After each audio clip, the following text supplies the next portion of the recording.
My name is Kyle Thompson, and I am from the U.S. territory of American Samoa and independent Samoa in the South Pacific. And the issue I'm going to address today is rising sea levels.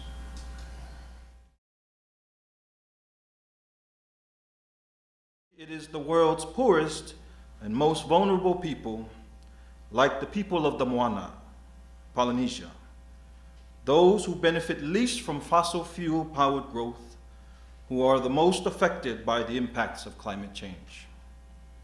Floods, droughts, and extreme weather events undermine their basic rights to food, water, health, and shelter.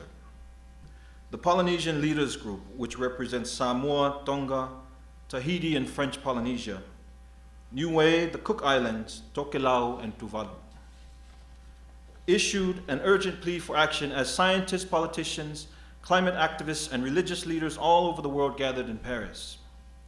Their declaration was simple. The Pacific Ocean is a vital regulator of climate for the whole world and needs a voice.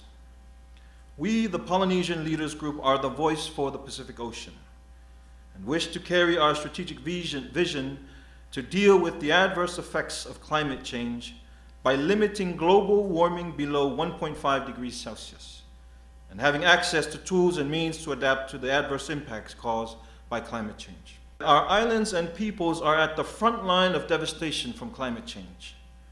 We are victims of climate change. We must be heard, and we call for justice and our right for survival. The island nation of Tuvalu, which is undeniably where the most visible effects of climate change can be seen in the lived experiences of the people. Indeed, Tuvalu is the most threatened of the Pacific Islands by rising sea levels. During the past millennia, sea level has never risen nearly as fast as during the last century, according to Stefan Rahmstorf, a physics professor at Potsdam University in Germany. That was to be expected, since global warming inevitably leads to rising seas. The leaders of Tuvalu have conceded defeat in their battle with rising sea levels, announcing that they will eventually have to abandon their homeland.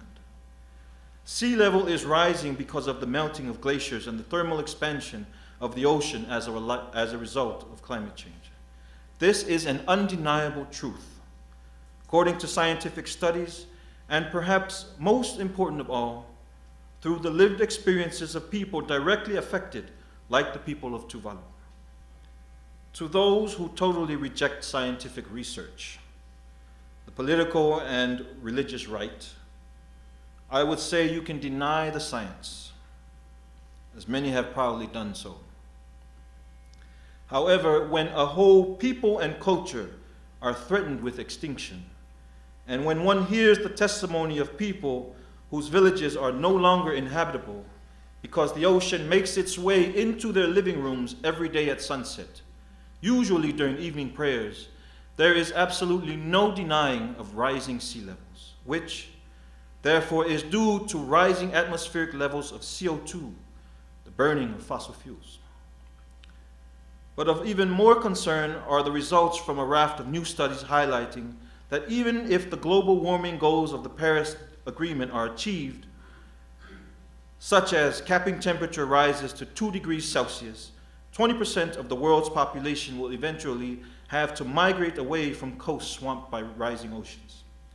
The studies highlight that megacities, including New York City, London, Rio de Janeiro, Cairo, Calcutta, Jakarta, and Shanghai would all be submerged. That being the case, the cry by Tuvalu at Paris 2015, "Save Tuvalu, save the world," could easily be replaced by "Save New York, save the world." ExxonMobil's lack of compassion for indigenous people, land, and culture is a demonstration of the power they hold, undermining not only the rights of human beings and the creation, but it is also an example of an arrogance that suggests even power over God. These types of sentiments are cause for alarm.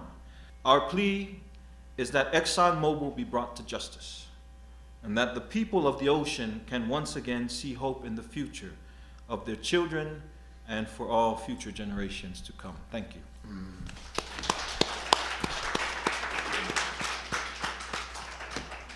Thank you.